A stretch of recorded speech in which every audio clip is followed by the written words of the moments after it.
Penn State's annual Whiteout game kicks off at 7:30 p.m. Eastern Time this Saturday, September 23rd. And while Notre Dame and Ohio State will be playing at the same time, and that game will definitely overshadow this game, and there are other matchups throughout the day, let's say Ole Miss, Alabama, UCLA, Utah, Florida State, Clemson, and Colorado and Oregon that might draw in more interest and more conversation when it comes to college football playoff and conference championship ramifications, this game should not be underestimated. Number one, because it's a whiteout game. This is a revenge spot for Penn State, who got burned by Iowa in 2020 and in 2021. It's a spot for the Nittany Lions to get revenge and for Iowa to come in and make a statement win. The Iowa Hawkeyes have the schedule. Part of the reason for that is because they play in the Big Ten West in its final season. They have an easy enough schedule to where if Iowa finds a way to win this game, the likelihood they go 12-0 is shockingly high. Penn State, by a mile, is Iowa's toughest game on their 2023 schedule. After Penn State, the Hawkeyes host Michigan State in a night game. They host Purdue, at Wisconsin on October 14th, and at Nebraska on Friday, November 24th to close out the season. After this matchup against Penn State in Beaver Stadium, those will likely be the toughest games for Iowa to play. Potentially a home game against Minnesota could cause some troubles, and maybe against Rutgers if the Scarlet Knights are legit, and they have looked that way for the first 3 weeks. But Penn State, they're heavily favored to win. Obviously, the Nittany Lions are ranked 7th. The Hawkeyes are ranked 24th. Penn State under James Franklin is 5-3 in whiteout games, losing to Ohio State in 2014 and 18, and losing to Michigan in 2015. But in 2016, 17, 19, 21, and 22, the Penn State Nittany Lions have come away as winners in what I think is the biggest, baddest, and best college football stadium atmosphere in the whole land. The whiteout is phenomenal, and that's why I am excited to have this game probably on my second TV. And I'll be watching it and paying attention to it while primarily focusing on Ohio State and Notre Dame, but I will pay my respects to this game because Penn State winning here would be big for their psyche. They'd get revenge. It would give them juice. Penn State themselves, their schedule is underrated in, I think, the toughness or, from some perspectives, lack thereof. After hosting Iowa this Saturday, they have Northwestern and UMass and a bye week smudged in between the Wildcats and the Minutemen. Penn State can essentially sleepwalk through those 3 weeks and only prepare for Ohio State, who they travel on the road to face October 21st. So this game here is the biggest test for both of these programs thus far. And after this game, Iowa and Penn State have a lot of time to not relax. You can never relax and underestimate your opponent, but plenty of time to heal and recover as they will be facing inferior opponents to warm them up for their next challenges. And that's very important. Penn State here gets to let out all the juice, all the anger, anything they've built up toward Iowa ever since a close, tight, heartbreaking loss in 2021. And believe me when I say that Penn State right now is the superior team. There's no doubt about it. Iowa has had struggles on offense and even on defense. Their defense, specifically their secondary, in my opinion, isn't as tight as I would expect a Phil Parker defense to be. Of course, Penn State has their own issues. Their offensive guard and center play is suspect, and their defensive tackle play, I gotta say, I would used to say is average. I'm going to come out and say it's bad. But outside of those two positions, Penn State has weapons at wide receiver, We know they have weapons at tight end and running back, and Drew Allar at quarterback has not turned over the football yet. He's taken very good care of the ball. He can run. He can elude pressure. He's growing every game in a sense of maturity. Maybe not statistically he's getting better, but the more starts and the more snaps that Drew Allar has, the better. And he has limitless potential when it comes to his throwing arm, his accuracy, his size, and speaking of size, his ability to move the chains on 3rd and short and 4th and short. You quarterback sneak with Drew Allar, even behind an offensive line that isn't Joe Moore Award caliber, I don't think you're stopping him from picking up a 4th and 1 or 4th and inches on a quarterback sneak with his height, length, and power and weight. I think that this game is, as I've said before, underrated. Week 4 has a lot of good matchups. There are a lot of games where Rutgers, Michigan, for example, or Florida State and Clemson, there's a highly ranked team facing a team that isn't in the top 25, but those matchups could be good matchups. And then Oregon and Colorado is going to attract a ton of hype. Notre Dame, Ohio State is, and rightfully so.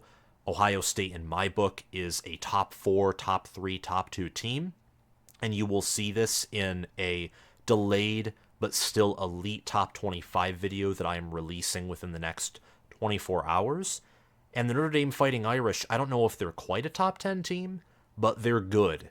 And I've already made a preview video for that game, so if you're interested in hearing my thoughts on this week's slate of games, make sure to subscribe to the channel and click the notification bell, because I have more preview and prediction videos releasing this week, and also some power rankings, and I'm going to be going live either this Thursday or Friday to talk more about Week 4 and get some of my subscribers' thoughts on Week 4, and you won't want to miss that. We're a community that is growing, and growing at an alarming rate because we produce great content. We love to dive into statistics, analysis. We're not a channel that is in a rush. We like to take our time, talk, and think things through, and it's a lot of fun over on the College Football with Sam community. So I'd appreciate it if you join us. And also like this video and comment your prediction on this game down below. But yeah, as I've said now for 3 times, I think this matchup is underrated. And normally a Penn State whiteout would be something of conversation that people can't stop talking about. But Notre Dame and Ohio State, that's the same week. Colorado is buzzing right now, and they're traveling into Eugene, Oregon. Oregon, by the way, in that game is like a 3-touchdown favorite right now. And to a certain degree, rightfully so. Penn State, meanwhile, they're favored by 15 points. Now, the difference between, let's say, Colorado and Iowa is Colorado has no defense, no trench play. In a certain sense, they're the polar opposite of Iowa. Iowa is all trench play, all defense, although I think Iowa is a better team than Colorado. They do have some underrated skill players at running back, tight end. They have some talent at wide receiver. And Cade McNamara, when he's on, is a good quarterback. Not a great quarterback, but an above average to good quarterback. Colorado is only a 6-point more underdog than Iowa is. And Oregon's offense, let me tell you, I think it's better than Penn State's offense. It's at least more explosive. And Autzen Stadium is loud. So that line, comparing it to Oregon's and Colorado's, I think is interesting. And I just thought of that right now, looking at Oregon, Colorado. This line is big. Iowa is rarely blown out. They were defeated by double digits against Michigan and Ohio State last year. That was it. That was it. Everyone else, every other team they lost to, Iowa State, Illinois, Nebraska, 1 score. And every other team they beat very often, like Minnesota, for example, 1 score. Wisconsin, if not for a defensive touchdown, 1 score. And many other games function that way. Oh yeah, South Dakota State, 1 score. For Penn State to be favored by 15 points says a lot about how Vegas and power rankings view the Nittany Lions. In fact, Penn State right now is the 2nd highest ranked Big Ten team according to ESPN's FPI. They're far ahead of Michigan, who's at 14th. I think Michigan's very undervalued in FPI power rankings and according to Vegas, but they haven't covered for 3 games in a row. And most power rankings and Vegas, of course, they have to respect teams who cover. They don't respect teams who don't cover. It's understandable, but I think there are a variety of reasons, particularly Jim Harbaugh, as to why Michigan hasn't covered in the first 3 weeks. But Penn State, to their credit, they covered against Western Michigan. They covered against Delaware, West Virginia, not Western Michigan. And they covered against Illinois on the road, winning 30-13 in one of the more impressive performances in a weak and sluggish Week 3 slate. So Penn State being favored by 15 points just shows how respected they are. And based off of them covering the spread and Drew Allar looking like a top 25, top 20 quarterback, and a defense that forced 5 turnovers from Illinois, has constantly been able to get pressure, and has great secondary play and linebacker play, why not? They also went on the road and covered. Not many teams can say that so far. So the line is big. I think it's big, perhaps too big, but we'll get into that later. However, there is a reason for it, and there's logic behind it. Penn State's also given an 86.8% chance to win, according to ESPN's Football Power Index. This is the whiteout game. It'll be played in Beaver Stadium. Both teams are 3-0, and this is a top 25 matchup. The Hawkeyes are 24th, and the Nittany Lions in this game are 7th. So according to FPI, the Nittany Lions are currently undervalued in the polls. Iowa, though, 33rd in FPI. They're not a team to play around with. They have a good defense. Their offensive line is the best that it's been since 2020. They have depth at running back. I want to shoot this out there. Caleb Johnson, Iowa's starting running back, is out in this game for injury, which is devastating. But Leshon Williams had a breakout performance against Western Michigan, so Iowa is deep. At tight end, they have, Eric All, Luke Lachey. On defense, they returned Cooper DeJean from last year. So this is a solid, stout team. Iowa is known for fundamentals. They're known for being very conservative, but when you make a mistake, the conservative turns to full-out aggression and violence, especially from the defense, where pick sixes, defensive touchdowns, sacks, and bullying you and taking away your lunch money is a common theme. That's the identity of Iowa football, especially their defense.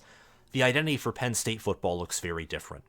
They're a very boomer-bust offense, and recently the same goes for their defense. Manny Diaz is a more aggressive defensive coordinator than Brent Pry was. This means, of course, a variety of different things. I mention this because the last time Iowa faced Penn State was with a Brent Pry defense. Brent Pry's defenses won't have the same upside that Manny Diaz's defenses do. There won't be as many blitzes. There aren't as many, creative pass rush packages. And it's honestly not as exciting of a defense Brent Pry's wasn't compared to Manny Diaz's. But Manny Diaz's defense also has that flip side. The con to being aggressive is big plays. And you saw that last season in his first year, whether it was against Ohio State, where C.J. Stroud had his most efficient day passing of the whole season against a Power 5 opponent, I do believe, and where Cade Stover, Travion Henderson, Igbuka, and Marvin Harrison Jr. were at the end of the game, they just broke that defense through big plays and Penn State's poor tackling. And against Michigan, where Donovan Edwards and Blake Corum were able to gash Penn State for over 400 rushing yards. That's the con. The pro, as I've already mentioned, is against teams, especially teams that don't have the same star power that Penn State does, this defense feasts. And if you miss an assignment against this defense, or you're out of position, you will pay, because they will come after you, they will not hold back, etc. So the conservatism of Iowa versus the aggression of Penn State is a matchup that I think is quite interesting.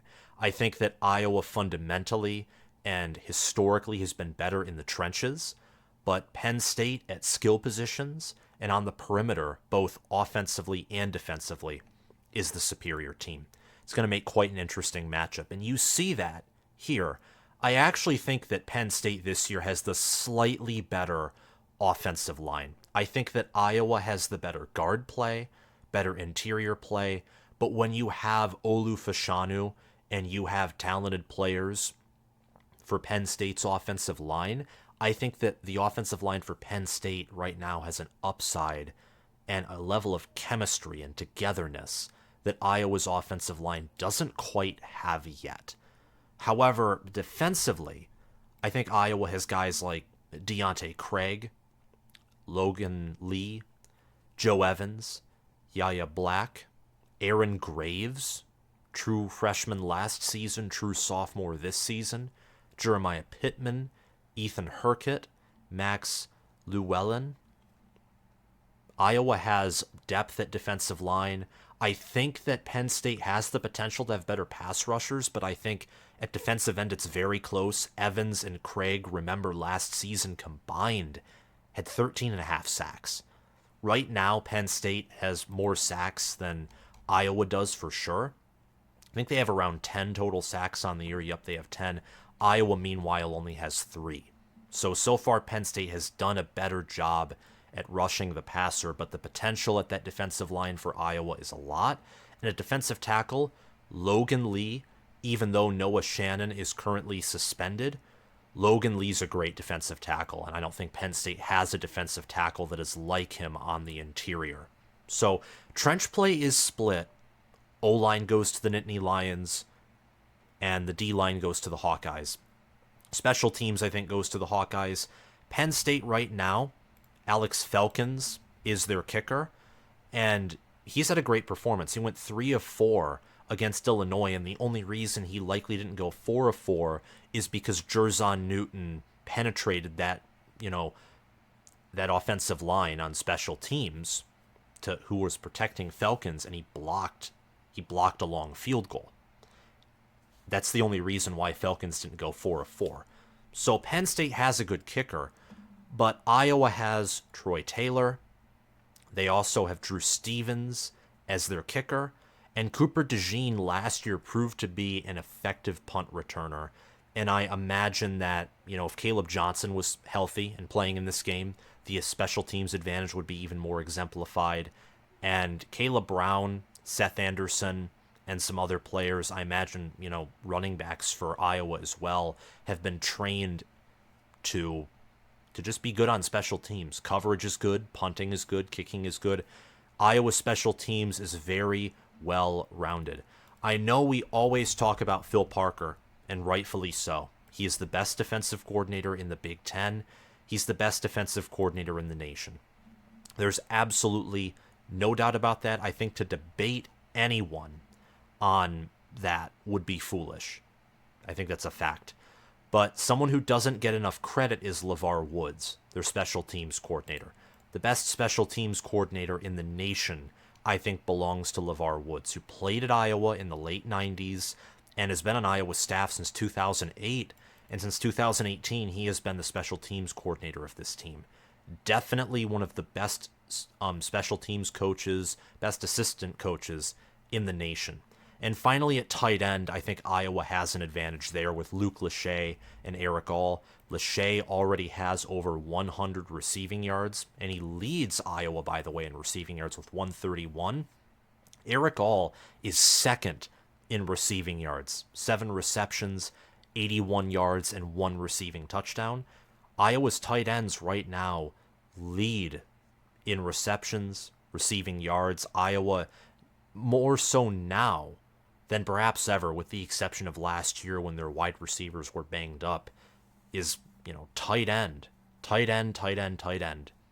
It's like with Noah Fant and whoever was playing for the TJ Hawkinson. It's like Fant and TJ Hawkinson. I don't think Lachey and All are that good of a duo, but the history of tight ends with Iowa, that's continuing now with Eric All and Luke Lachey. Lachey being one of the best tight ends in all of college football. But that is where the advantages end, because I can tell you the truth at quarterback, running back, at wide receiver, and I think linebacker and even defensive back, Though defensive back is very close, I think Penn State has a decisive advantage at those positions. Iowa has an elite secondary, but Penn State does too, and they have better depth. And Kalen King, Johnny Dixon, Kevin Winston Jr., Jalen Reed, and Daquan Hardy have been playing out of their minds. They all collected 4 interceptions against Luke Altmaier last week against Illinois. And this was a secondary that last year was number 2 in passer rating allowed. Number 2, only behind Illinois, who had Sidney Brown, Devin Witherspoon, and more NFL players on that roster. And Illinois' secondary has not been the same since those players left for the NFL after 2022. Iowa, though, has Cooper DeJean, Xavier Nwankpa, and I think that they'll be great at secondary. These secondaries are going to be tight. They're not going to allow many big plays, but Iowa's, I think, has shown a vulnerability. I saw this against Iowa State, where they managed to convert a 4th down to get in the end zone and to keep the game alive. They were able to burn an Iowa defensive back. And then against Western Michigan, the Hawkeyes surrendered a 64-yard touchdown pass. It's crazy. They've had some of those vulnerabilities exposed that Penn State's secondary just hasn't yet. And then at linebacker, Penn State has Abdul Carter, Curtis Jacobs. Iowa has Nick Jackson, Jay Higgins. And Abdul Carter is, in my mind, too good. Too good of a player. Most linebacker rooms would not compare with Penn State's. Also, Iowa, I wanted to mention that they do have Sebastian Castro at defensive back. Right now, he leads the team in interceptions. He's tied with Xavier Nwankpa. Both of them have 1 interception. Sebastian Castro returned that pick for a touchdown against Iowa State in a rivalry game. Which, speaking of that, Iowa is a clutch team. In big moments, they often come up with an answer. At running back, the Nittany Lions have Nicholas Singleton and Katron Allen. Allen currently leads the team in rushing yards. Singleton leads the team in rushing touchdowns. That is a top 3 running back room in the nation. And right now, Iowa is starting their second-string running back, Leshon Williams, because Caleb Johnson is injured. The staff, I would have to lean towards Penn State. I do think that James Franklin currently is a better coach than Kirk Ferentz. I'm known as a James Franklin critic, I imagine, throughout many circles, but at least James Franklin has shown that he can put together a great staff and can adapt. Kirk Ferentz is aging. I think that he is going to retire soon, and his inability to fire Brian Ferentz, who is the worst offensive coordinator in the country, earns him doubt from me. I think that Iowa has a much lower ceiling than they could have as a program because of the nepotism that runs through the football program. So staff goes to the Nittany Lions, and finally quarterback. Wide receiver, I think we already know that with Keandre Lambert-Smith leading Penn State in receiving yards with 220 and having 2 receiving touchdowns, which is more than any Iowa player has in receiving yards or receiving touchdowns. I think we already know that wide receiver is far superior for the Nittany Lions, even though at a national stage, Penn State does have some concerns there.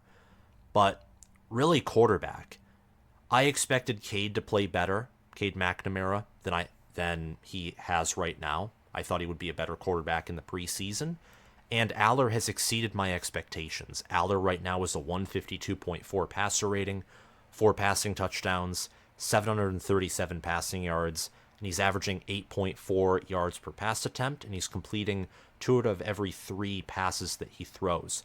There is a potential that as Big Ten play continues, that he comes back down to my preseason expectations, which had him being a good to above average quarterback who had flashes, but overall not a great quarterback. However, against West Virginia and against Illinois, I was impressed.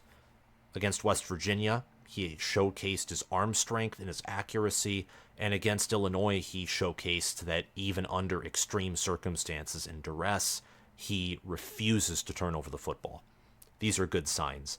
McNamara, on the other hand, already has 3 interceptions. He has a 113 passer rating. He's averaging under 6 yards per pass attempt. and he has 417 passing yards. There's something about being coached or being a part of Brian Ferentz's scheme which just makes quarterbacks perform at a worse level. So Iowa has 3 positional advantages. Penn State has 7. Overall, Penn State's the better team. They're coached better. They have the home field advantage. And there's so much that goes in their favor. Who are the players to look out for? Leshon Williams, if he has another breakout performance, the line plays its best game of the season, and the defense tightens up, Leshon Williams would be the pathway for Iowa to win. The reason is that Penn State routinely has struggled against defending the interior run. Now, they don't give up, typically. They did against Delaware. They gave up a very long touchdown run through the interior. They typically don't do that. But what they aren't doing well is preventing teams from gaining 3 to 4 yards per carry on the inside. Now, a team has to be patient to continue to work that interior, but if they're patient and continue to work Penn State's defensive tackles and gain 12, 15 feet on them every time they touch the ball, eventually a bigger play will work its way through, or potentially through the air, you can get the passing game working, because Penn State would have to commit more to defend against the run. Penn State last year, when they faced up against Michigan, they hadn't played really a real opponent up until they played Michigan last year. At the time, Auburn looked like a real opponent, but we very quickly learned Auburn was a horrible football team. Brian Harsin was fired before the end of the season. Penn State had one of the best rushing defenses on paper in the nation. They came into the Big House, and Michigan put 400 yards up on them. They were exposed. The reason they had a great defense against the ground statistically is because they played nobody, and because they have good defensive ends. And good defensive ends against poor offensive lines can be very effective run stoppers if they can get around the tackles quickly, or they are ganged up against the guards on the interior if the defensive line decides to attack all throughout the middle. Iowa's offensive line, I think, has good enough tackle play, guard play, and center play to where if Leshon Williams has a good game, he plays at an A level, that he can get some big chunks and some explosive plays. And that can keep Drew Allar and Nicholas Singleton and Katron Allen and Keandre Lambert-Smith and Theo Johnson and Tyler Warren off the field, which helps Iowa's defense rest, helps them to perform better against Penn State's offense, which has explosive components, players, and has a good OC and play caller in Mike Yurcich. And that also gives Iowa a lane to score and more versatility on the offensive side of the ball to move up and down the field. For Penn State, I think Drew Allar is the player to watch because their run game, the Nittany Lions' run game so far is less impressive than it was last year. This is something I wasn't expecting. Penn State's only averaging 4.6 yards per carry. Now, Michigan comparatively and even Ohio State so far haven't been faring as well as I expected them to do on the ground. For Ohio State, it's more of an offensive line issue. Michigan, Penn State, part of it's with the offensive line, but I've also been, for Singleton, for example, I haven't been impressed with the fact that if he can't find a hole, he's easily stuffed. It's similar with Donovan Edwards in Michigan. I expect these running back rooms to do better as the year goes on. I still think that Michigan, Ohio State, and Penn State are the 3 best running back rooms in the nation. However, Drew Allar has been more impressive to me. Keandre Lambert-Smith is wide receiver number 1, and Iowa's secondary has had some holes, and they do have vulnerabilities. And I think Drew Allar, with the home crowd, he's not going to face as much pressure, I don't think, as he did against Illinois, because Iowa does not have a Jerzon Newton. They don't. They have great players, maybe near elite players, but the offensive line last week was put at a disadvantage being on the road and playing against the number 1 defensive tackle, potentially the number 1 overall defensive prospect in the nation. That put Penn State's offensive line at a huge disadvantage. I mean, Newton was constantly pushing over Olu Fashanu. the nation's #1 offensive line prospect. I don't think that will happen here. I could be wrong. I think Iowa overall has a better defensive line, but they don't have that kind of X-factor player that Illinois does. They don't. So I think Allar, if he's well protected, if he shows maturity, and at home, Penn State plays totally differently than they do on the road. I think there isn't another team that you can compare to Penn State where the difference between them on the road and at home is so clearly evident. I think Penn State has the biggest disparity in level of play when they play in Beaver Stadium versus when they play, let's say, in Ohio Stadium, Michigan Stadium, or in Memorial Stadium, whether that's in Illinois or Nebraska. There's tons of Memorial Stadiums. But the home field advantage, Keandre Lambert-Smith being a fast breakaway guy, and I think that Iowa's secondary might struggle against someone like him. I think if he can get big plays, that will open up holes on the ground, and that could turn ugly for Iowa relatively quickly. The question is, do I think that will happen? And my answer is I think Penn State wins this game.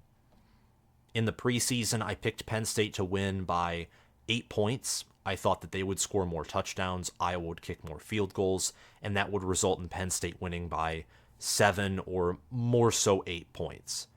That Penn State would have, 2 more touchdowns and Iowa would have 2 more field goals, comparing their offenses to each other. I'm higher on Penn State than I was in the preseason. I'm a little lower on Iowa. So I think that Penn State will win by 2 scores here, whether that's 10, whether that's 9, whether that's 13, 12, 11, or 2 touchdowns.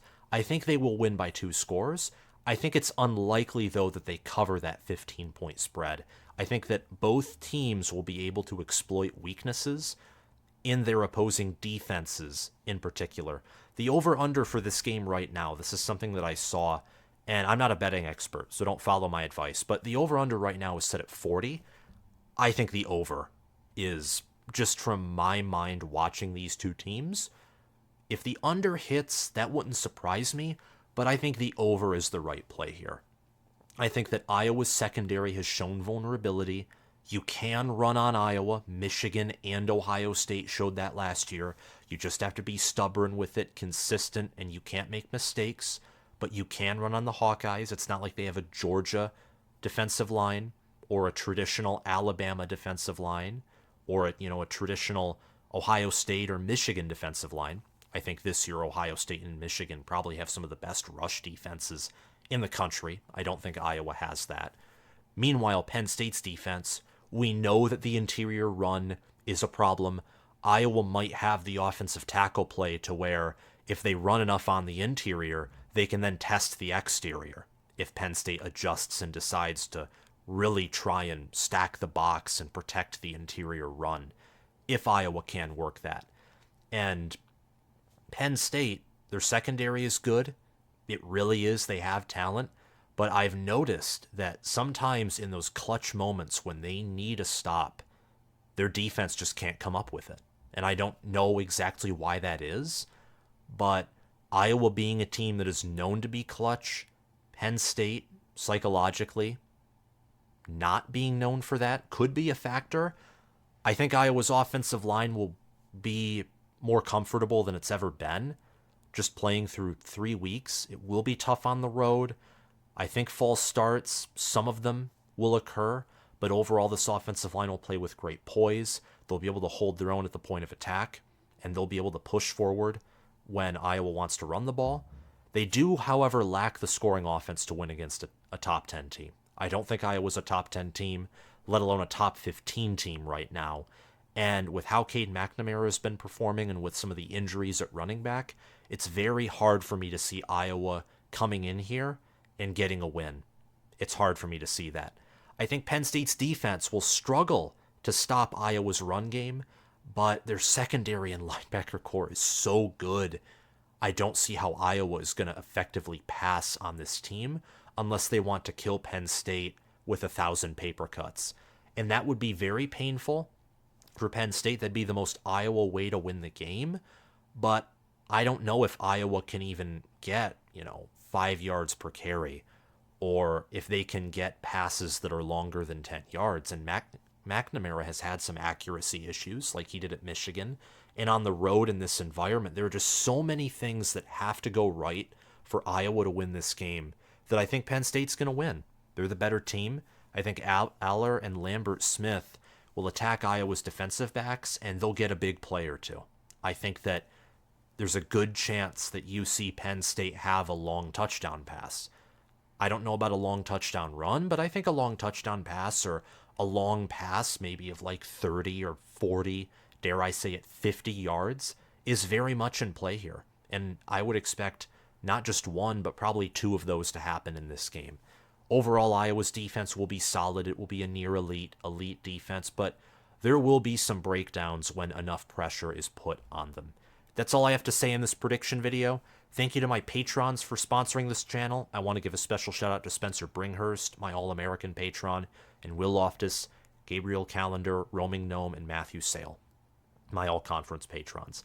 Check out my link in the description if you want to join my Patreon page, where depending on your tier, you get exclusive benefits. And you also get shout-outs like this because you become a special member of the College Football with Sam community as you have prestige. Your support is never expected, but it is always appreciated. Thank you guys so much for watching this video. Make sure to comment your thoughts down below and tell me who you think is going to win this game and what Penn State's and Iowa's records will be at the end of the season. Have a great day, guys.